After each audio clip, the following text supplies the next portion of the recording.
All right, well, I'm sure you've all seen the commercials with kids doing scavenger hunts in cars and kids, you know, kind of using cars or seeing cars as toys, but it's actually a problem that they view cars like that and not take them seriously. Exactly, and you know, every year hundreds of kids, if not more, die in hot car-related deaths. We brought in Bleill tonight from the Champaign Moms to kind of talk about this issue and why, maybe what parents should be doing to help prevent these. So let's just start off with, you know, why is this such a big problem?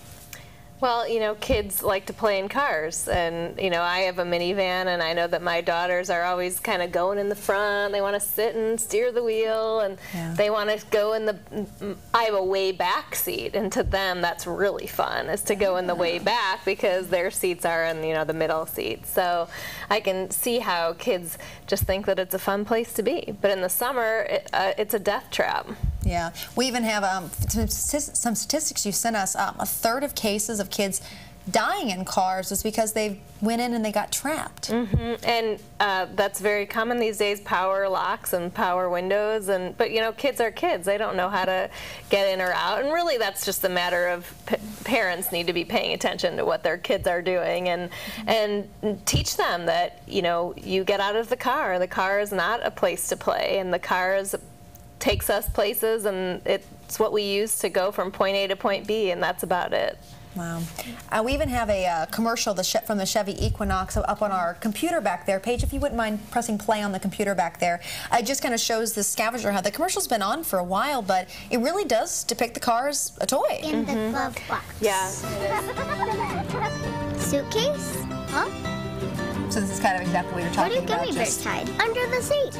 Right. I mean, we're Americans. We spend so much time in our cars, and we're a car-oriented society. But it's up to parents to teach their kids. And these kids in this ad are a little bit older, are old enough probably to know a little bit better. Most of the time when these accidents happen, they're younger kids. But even so, a kid could be 7 or 8. They panic.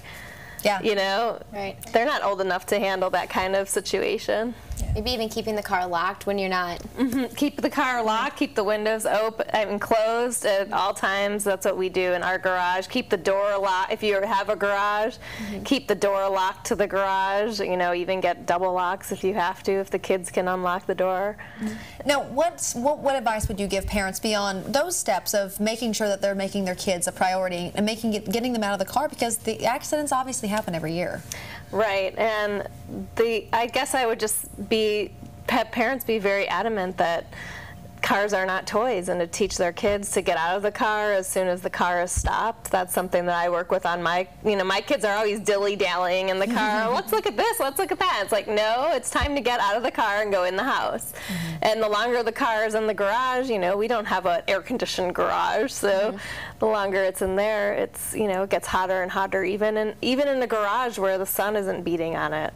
You know, another problem with the cars, too, as we briefly mentioned earlier, is that sometimes parents, you get caught up in what's going on when your kid's in the car with you, and when you get out, you forget to take them with you. Yes, and that is a devastating problem. This seems to be a big problem. I've seen maps of it in the southeast where it's hotter for more of the year. I lived in Texas for a while, and I remember hearing several cases of this, and it was an honest mistake. I mean, you think you don't know how you could feel that way, how you could do that, but it happens, and there's all kinds of steps that people can take so that they don't forget their kid in the car. One of them, just put a sticker on your car window. You know, make sure your child care provider knows if you're coming or not, and if you're not, then have them give you a call. Put an alarm on your phone or your computer. Yeah. Man, well, it's just hard to see cases like that. So, and I mean, as a parent, I mean, whenever you hear cases like this, how does it make you feel whenever you hear that a child was lost in a car that wasn't even moving? Yes, it's just devastating, but it can happen so fast. And you know, there's actually a law in the state of Illinois that it's illegal for you to leave your child in the car unattended, no matter if it's for 30 seconds or 30 minutes.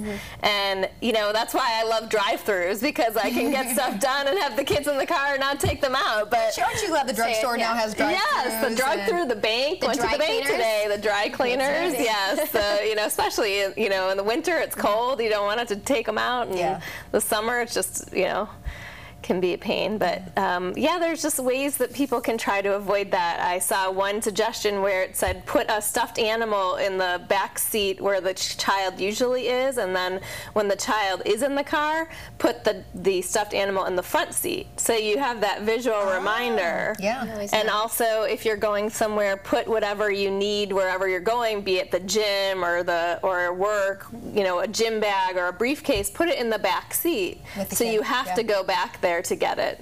All right. Well, Laura Bleill, thank you so much for the advice tonight and hopefully help for parents so we don't have to hear cases like this in Illinois. And don't forget to stop by ChampanaMoms.com. Great website for lots of parenting tips and even non-parenting tips sometimes. That's right. Thanks, Jennifer. All right. If you guys want to see this again, head on over to IllinoisHomepage.net. Yep. We're back after this with Test It Tuesday.